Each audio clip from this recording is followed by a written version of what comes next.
Where does the magic happen at sales kickoffs? Revenue kickoffs, global kickoffs, your company kickoffs. Where does the magic happen at those kickoffs? Here's the deal. It happens in the freaking margins, in this area, in the area between sessions where people get a chance to shake hands, talk, share stories, they get to engage, and they get to network.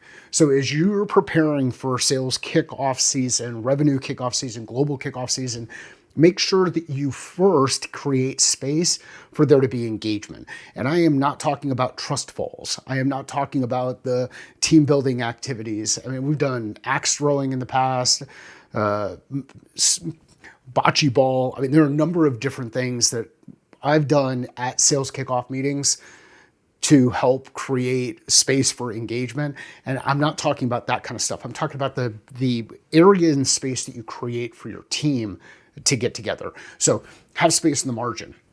Why did I put 2 boxes up there?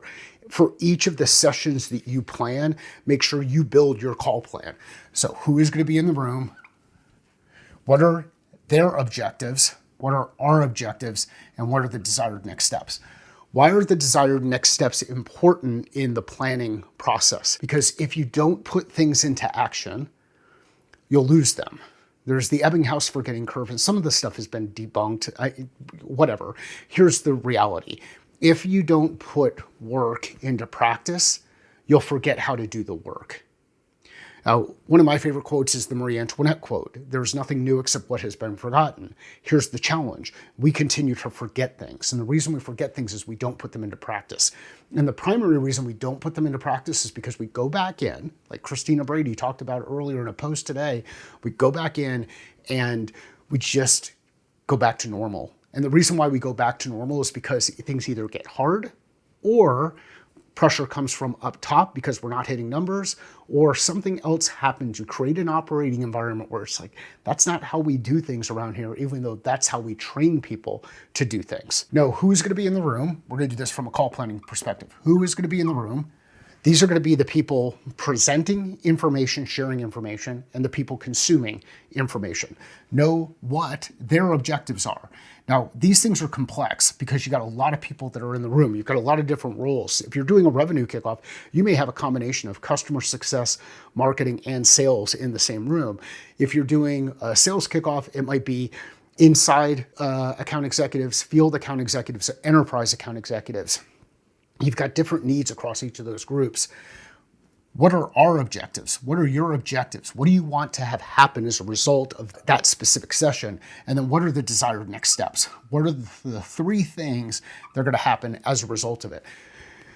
Just like we do with call planning with customers, let's apply that to our internal customers. Have those next steps be something 2 that we're going to hold on to as the leader, as the planner who's putting this together, and 1 that the person on the other end is responsible for. That little bit of reinforcement, that little bit of nudge will make all the difference in application. And here's the cool part about it. You can start to get some stories back from people around how they're applying the things that they learned or thinking about and what they've taken action on. Learn, think, act. Yes, that's trademarked. Learn, think, act. So we want to work through our plan for each of the individual segments of that SKO. We want to make sure that we create space in the margins for the engagement to happen. For me personally, I like to stand up. I use a standing desk. So I like events where there are high top tables spread out in the hallways where I can stand up there, have a cup of coffee, and have a conversation with someone on the other side of that table. That is a much different experience for me than a sitting down at a regular table or around with a bunch of people. You're designing for an experience. This is your role. This is what you're doing. You want to create an environment where people can learn, people can think, and people can take action. Learn, think, act. So we laid out a call plan, and we think about that for each session. It's at the SKO or RKO or global kickoff. We create space in the margins for there to be some kind of interaction. It might be interesting to test some kind of an indicator on the badge that starts to highlight specific interest. Maybe use some color coding for some sorting and filtering relative to role inside the organization. Maybe use some color coding relative to geography. Maybe use some color coding relative to things that people are interested in. I keep trying to get Morgan Ingram out on the golf course. It sounds like he beat his brother in putt-putt, and I think that's going to be the entry drug to get him out onto the golf course and actually play some real golf. Let's see if we can make that happen in 2026. What's a visual indicator that when I see it, I know that someone is interested in that? So what are some of the visual cues that you can put out there to help people break the ice and engage with each other better? Now, in an internal meeting, one of the cool things about it is you already have something in common. You all have the same domain in your email address. You're ideally serving the same type of customers, broadly speaking. How can you help bridge the gap between what people are doing and interested in and what others are doing and interested in, and help pull those together to create some of those conversations at those high top tables? All right. If you have questions around call planning, specifically around individual sessions, and this is not an agenda, it's a call plan that you put in place to create a high level of clarity around what the job to be done is of that specific session, please give me a call.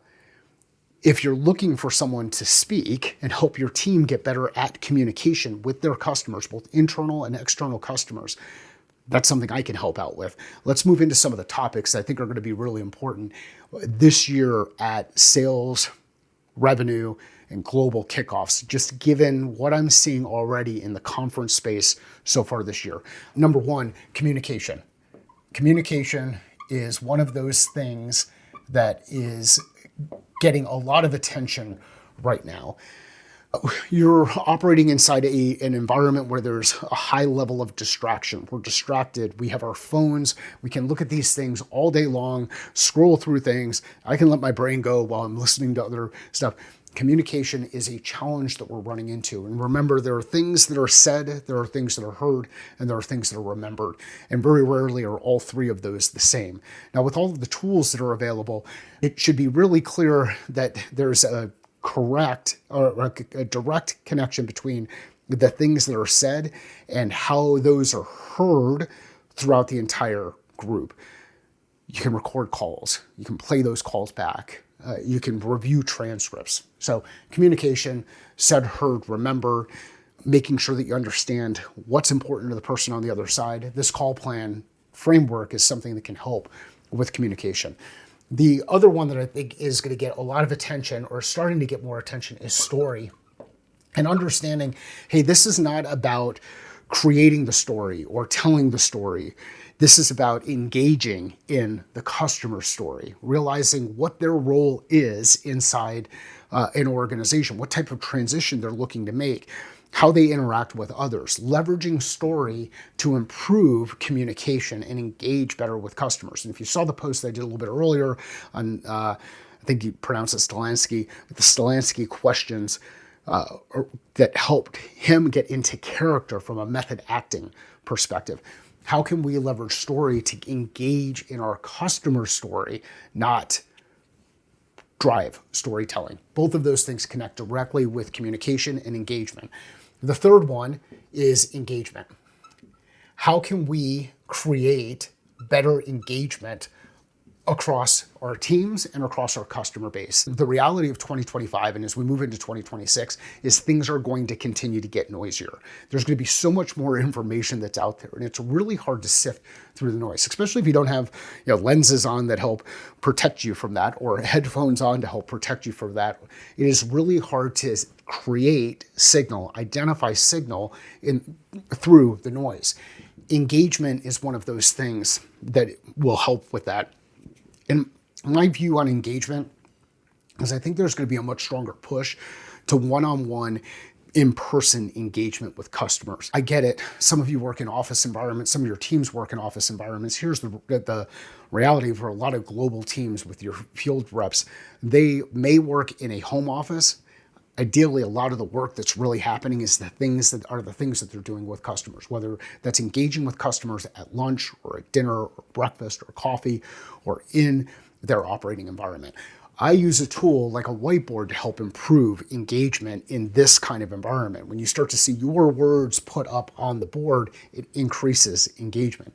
So communication, story, engagement. This one is one that I think a lot of people will push back on, and they might come up with different words for it, but project management. How are we actually project managing our deals? And project management at a really like a remedial level, not PMP or PMBOK type project management, but project management. How do we build plans, identify next logical steps, hold people accountable to taking those next steps, and put the things in place to help make sure that those things that we're making progress. So communication, story, engagement, project management. At totality, one of the big pieces was human, like being human, interacting with people at a human level. As more technology comes online and as people get distracted with a number of the different AI tools and they start to lean on these tools to help work through their own things that they're working through from a work, from a business, or from a personal perspective, the thing that will continue to be real is how you engage from a human perspective with other humans. So being human. So we've hit on communication, story, engagement, project management, human. The next piece is ICP. And a number of people look at this in a couple of different ways. I'm not a fan of use of the word persona. Personas tend to be fictional beings. Fictional beings have manufactured problems. Real people have real problems. Real humans have human problems. ICP at both an individual perspective and an org perspective. How can we get super detailed and focused on who our ICP is, our ideal customer is, both at an individual and an organization level? So communication, story, engagement, project management, human, ICP. And then the last piece that I think is really going to be important is leadership. How can we help our teams be better leaders of self? How do we build out leadership skills like problem solving, decision making, goal setting and execution, design and communication? The reason why I think these human skills are going to be more important this year is because with all of the noise, we need to get better at making decisions. We get better at shutting certain things off. There is an opportunity that we have in front of us for each rep, each member of your team, to take a more personal approach to the way that they do things. You don't need 10,000 KPIs. You need one. You don't need 8 meetings over the course of a week. You may be able to get away with one. What are some of the things that we're doing from a leadership perspective that give people the confidence to be able to push back and challenge some of the decisions that we're making, how things are being prioritized, how we're communicating as a team? I think these are going to be some of the top skills. There's my top 7 for areas of focus at sales kickoffs, revenue kickoffs, and global kickoffs this year. If you're looking for help around either of these areas, know that my area of expertise is on the communication side and the leadership side on both ends of these things, in areas where I help people think different, do different, and be different. I hope you found this valuable. If you have any questions around sales kickoffs, revenue kickoffs, global kickoffs, structure, design, know that a guided whiteboard session with your team can be really helpful if you start to design for that specific experience. You're looking for help here, you know a guy, you can find your catalyst at findmycatalyst.com.